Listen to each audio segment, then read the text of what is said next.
Namaskar to everyone. This is Neha Rajput. Again, we are here to discuss the PYQs related to the assessment topic. तो question number first जो है इसमें आ जाएगा in summative evaluation the purpose is to. Summative evaluation का क्या purpose होता है? Option A, find out how well a student has performed over time and at a variety of task. एक टाइम पीरियड में बच्चे को बहुत सारे टास्क दिए गए थे और उसमें उसने कैसे परफॉर्म करा है। तो हाँ, सबमिटिव में हम क्या करते हैं, ग्रेड देते हैं, जज करते हैं, कंपेयर करते हैं। तो सबमिटिव में ऑप्शन ए ठीक है, पर ऑप्शन बाकी क्यों ठीक नहीं है वो डिस्कस करते हैं। Facilitate learning. अब फैसिलिटेट लर्निंग सुनते ही आपको फॉर्मेटिव याद आना चाहिए, उसके अंदर ही हम इम्प्रूव करते हैं, फैसिलिटेट करते हैं। Facilitate learning and not to assign grade. Grade तो हम असाइन करते हैं सबमिटिव में, तो इसीलिए ये गलत हो जाएगा। Discover such a student who is having difficulty in keeping with the rest of the student. हम उस बच्चे के बारे में जानकारी प्राप्त करें जिससे डिफिकल्टी हो रही है ना, बाकी बच्चों को नहीं हो रही है, बाकी के कंपैरिजन में उसे हो रही है, तो लर्निंग गैप ढूंढ रहे हैं। तो किस में हम करेंगे, डायग्नोस्टिक में करेंगे वो, तो ये भी गलत हो जाएगा। Know the progress to next unit of instruction. Progress को जानना ताकि नेक्स्ट यूनिट ऑफ इंस्ट्रक्शन देने के लिए, तो ये भी नहीं होगा इसमें, तो सबसे बेस्ट ऑप्शन ए हो जाएगा। ठीक है, मूव करते हैं to the next question. The purpose of formative assessment. मैंने आपको बताया था फॉर्मेटिव में हम इम्प्रूवमेंट करते हैं, प्लान बनाते हैं, डायग्नोज करते हैं, ये सब कुछ फॉर्मेटिव में आ जाएगा। तो monitor progress and plan remedial instruction. हाँ, तो option A is a best option. ठीक है, बाकी क्यों नहीं है दोबारा से जानेंगे। Know the understanding of student. Student के बारे में जानना, तो ये केवल स्टूडेंट के बारे में हम उसमें जानते हैं, पर केवल ये नहीं होगा, उसमें हम उनकी प्रोग्रेस के बारे में भी जानेंगे, प्लान बनाएंगे, रेमेडियल इंस्ट्रक्शन देंगे, तो ये ज्यादा बेटर है। Know the teacher objective. Teacher के ऑब्जेक्टिव से कोई रिलेशन नहीं है हमारा, हमें बच्चे से यहाँ पर क्या करना है, बच्चे से मतलब है असाइन ग्रेड। ग्रेड असाइन तो हम सबमिटिव में करेंगे, तो ऑप्शन बी तो बिल्कुल गलत है, इसीलिए ऑप्शन ए सही हो जाएगा। मूव करते हैं to the next question, which is not a type of evaluation. Evaluation का कौन टाइप नहीं है? तो हमने सबमिटिव पढ़ा है, फॉर्मेटिव पढ़ा है, ये तो कॉमन सेंस से बिल्कुल ठीक हो जाना चाहिए, है ना। सीसी क्या होगा, सीसी की फुल फॉर्म हर एक बच्चे को आनी चाहिए, कॉन्टिन्यूअस कॉम्प्रिहेंसिव इवेल्युएशन। इवेल्युएशन है तो टाइप ऑफ इवेल्युएशन तो हो गई, तो ये भी ठीक है। जो नॉर्म्स है वो नहीं आएगा, नॉर्म्स का मतलब होता है मापदंड, तो मापदंड कोई टाइप नहीं है इवेल्युएशन का। ठीक है, तो मूव करते हैं टू द नेक्स्ट क्वेश्चन।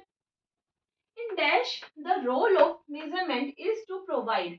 हम दे रहे हैं, कोई मेजरमेंट करा है हमने, उसमें हम प्रोवाइड करें ओवरव्यू और अचीवमेंट। अचीवमेंट किस में देता है, मैंने आपको हमेशा बताया, ग्रेड देना, अचीवमेंट देना, जज करना, कंपेयर करना, सबमिटिव में आएगा। तो yes, submissive is the correct answer. Formative नहीं आएगा, डायग्नोस्टिक नहीं आएगा, नन ऑफ द अबव नहीं आएगा, तो option A is the correct answer. Move करते हैं to the next question. Achievement test can be given in. Achievement test कितने तरीके से दिया जा सकता है, तो इसमें आ जाएगा टू वेज। कौन सा, हमने स्टैंडर्डाइज और नॉन स्टैंडर्डाइज जो पढ़ा है वो इसी के अंदर आएगा। तो अचीवमेंट टेस्ट हम दो तरीके से, दो वेज में दे सकते हैं, तो ये इसका करेक्ट आंसर हो जाएगा। नेक्स्ट क्वेश्चन आएगा, which of the following statement is not true for norm reference test. Norm reference standardise test के दो का एक टाइप होता है, हमने दो टाइप पढ़े थे, एक तो नॉर्म रेफरेंस, दूसरा पढ़ा था हमने क्राइटेरियन रेफरेंस। नॉर्म रेफरेंस में हम कंपेयर कर रहे थे, क्राइटेरियन रेफरेंस में हम एक क्राइटेरिया सेट करे थे, जिसमें मैंने कि क्लास में एक टीचर टेस्ट ले रही है और उसने बोल दिया 6 नंबर लाने हैं आउट ऑफ द 10, ठीक है, 6 मार्क्स लेकर आने हैं, तो क्राइटेरिया सेट कर दिया। नॉर्म्स में मैंने बोला था कि आपको गिफ्ट मिलेगा जो भी हाईएस्ट स्कोरर होगा, तो उसमें कंपेयर करा है। तो देखते हैं इसमें नॉट ट्रू पूछा है कि इनमें से कौन सा ट्रू नहीं है। तो it is a standardise test. हाँ, मैंने बताया स्टैंडर्डाइज टेस्ट के तो हमने दो ही टाइप पढ़े हैं, तो ये उनमें से एक है, ये करेक्ट है। तो student score is interpreted by comparing it हाँ with the how other performed. बच्चे को अगर हाई गिफ्ट चाहिए तो उसे दूसरों से क्या करना है, अच्छे मार्क्स लेकर आना है। तो यहाँ पर कंपैरिजन है कि दूसरों ने कैसे परफॉर्मेंस करे हैं। नेक्स्ट ऑप्शन है, test is said to be based on national norms. National norms पर बेस्ड होगा, है ना, मापदंड पर। क्योंकि ये स्टैंडर्डाइज टेस्ट है, तो ऑप्शन सी भी ठीक है। Student performance is compared with established criteria. जो टीचर ने क्राइटेरिया फिक्स कर दिया है, सोचो टीचर ने बोला था 6 मार्क्स लेकर आओगे तो आपको पनिशमेंट नहीं मिलेगी, पर वो तो क्राइटेरियन बेस्ड था ना, तो ये इसमें नहीं आएगा, तो option D is the right answer here. Move करते हैं नेक्स्ट क्वेश्चन पर, विच is not the domain of learning. Learning का डोमेन कौन कौन सा नहीं है।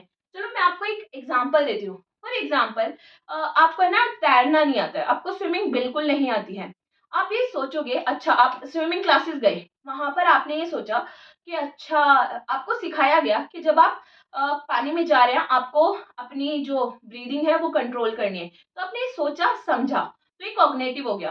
फिर आपने सीखा और क्या करा, आपको डर लगता था, आप इसीलिए स्विमिंग सीखना चाह रहे थे, तो आपने अपने डर को कंट्रोल करा, तो यहाँ पर आपकी फीलिंग है ना, डर, फियर, फियर एक फीलिंग होती है ना, अफेक्टिव से रिलेटेड है, तो आपका अफेक्टिव लर्निंग हो गई यहाँ पर। तीसरा, आपने स्विमिंग सीख ली, अब आप स्विम कर रहे हो, तो चौथा एप्लीकेशन हो गई यहाँ पर, कॉग्निटिव बिहेवियर है ना, आपने अपने बिहेवियर में वो चीज लेके आ गए हो आप। तो लर्निंग के मैंने आपको 3 तरीके बता दिए। अब ऑप्शन है आपके पास कि कौन कौन सा एरिया है लर्निंग का। कॉग्निटिव मैंने आपको बताया है, से यस। अफेक्टिव बताया है, हाँ ये भी बताया है। कॉग्निटिव, बिहेवियरल को ही कॉग्निटिव बोलते हैं, तो ये भी बताया। पर स्पिरिचुअल क्या मैंने आपको बताया है, स्पिरिचुअल से रिलेटेड, तो ये डोमेन नहीं होगा लर्निंग का। तो ये सारे क्वेश्चन में भी आपको क्लियर हो गए होंगे। अगर आपको कोई भी डाउट हो तो मुझे बताइएगा। ये असेसमेंट से रिलेटेड इंपॉर्टेंट क्वेश्चन है जो कि प्रीवियस ईयर के आए हुए हैं। तो अगर आपको कोई भी दिक्कत आती है तो कमेंट सेक्शन में कमेंट करना, तो मैं आपको एक्सप्लेन कर दूंगी। अब मिलते हैं नेक्स्ट क्लास में, तब तक के लिए धन्यवाद।